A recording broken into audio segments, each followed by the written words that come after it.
यूहन्ना रचित सुसमाचार 7वां अध्याय। इन बातों के बाद यीशु गलील में फिरता रहा, क्योंकि यहूदी उसे मार डालने का यत्न कर रहे थे।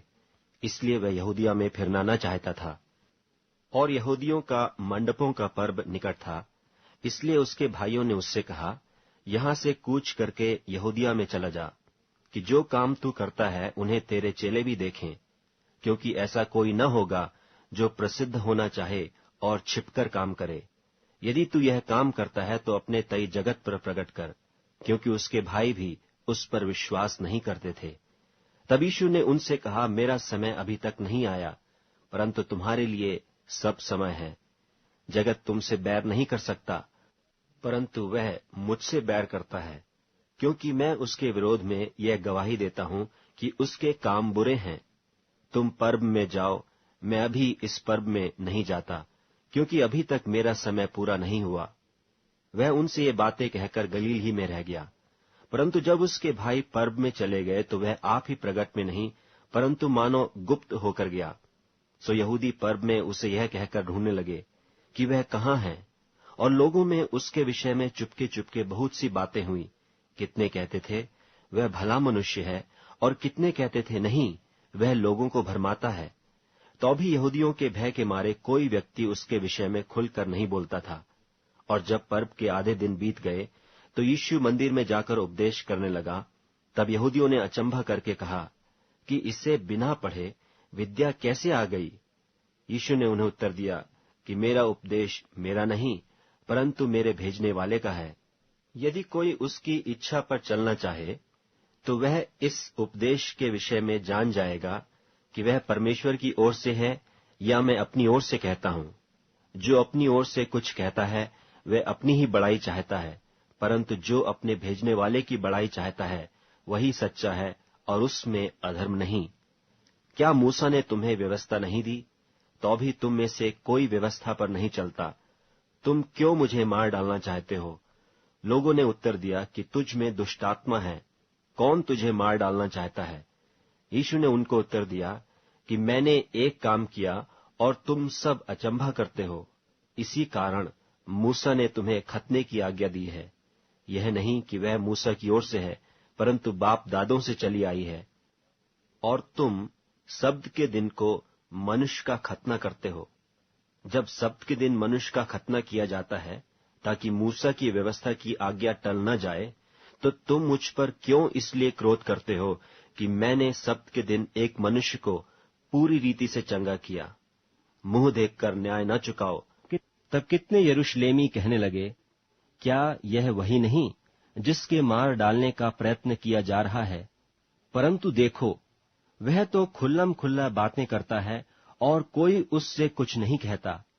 क्या संभव है कि सरदारों ने सच सच जान लिया है कि यही मसीह है? इसको तो हम जानते हैं कि यह कहाँ का है, परंतु मसीह जब आएगा तो कोई न जानेगा कि वह कहाँ का है। तब यीशु ने मंदिर में उपदेश देते हुए पुकार के कहा, तुम मुझे जानते हो और यह भी जानते हो कि मैं कहाँ का हूँ। मैं तो आपसे नहीं आया, परंतु मेरा भेजने वाला सच्चा है, उसको तुम नहीं जानते। मैं उसे जानता हूँ, क्योंकि मैं उसकी ओर से हूँ और उसी ने मुझे भेजा है। इस पर उन्होंने उसे पकड़ना चाहा, तो भी किसी ने उस पर हाथ न डाला, क्योंकि उसका समय अब तक न आया था। और भीड़ में से बहुतेरों ने उस पर विश्वास किया और कहने लगे कि मसीह जब आएगा तो क्या इससे अधिक आश्चर्य कर्म दिखाएगा जो इसने दिखाए। फरीसियों ने लोगों को उसके विषय में ये बातें चुपके चुपके करते सुना, और महायाजकों और फरीसियों ने उसके पकड़ने को सिपाही भेजे। इस पर यीशु ने कहा, मैं थोड़ी देर तक और तुम्हारे साथ हूँ, तब अपने भेजने वाले के पास चला जाऊंगा।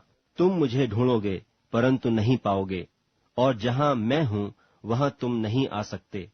यहूदियों ने आपस में कहा, यह कहाँ जाएगा कि हम इसे न पाएंगे? क्या वह उनके पास जाएगा जो यूनानियों में तितर बितर होकर रहते हैं, और यूनानियों को भी उपदेश देगा?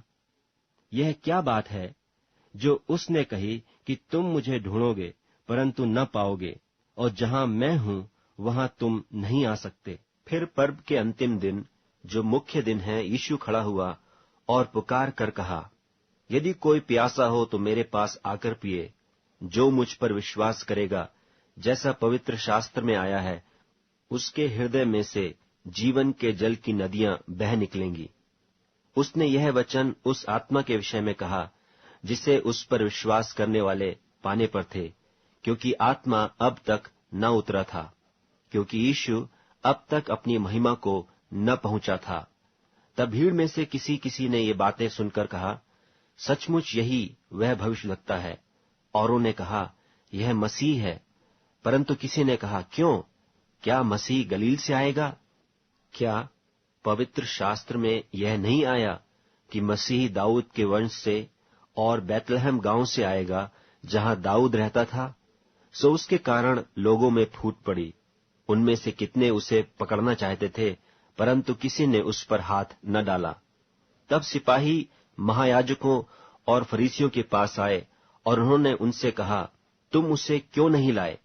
सिपाहियों ने उत्तर दिया कि किसी मनुष्य ने कभी ऐसी बातें न की। फरीसियों ने उनको उत्तर दिया, क्या तुम भी भरमाए गए हो? क्या सरदारों या फरीसियों में से किसी ने भी उस पर विश्वास किया है?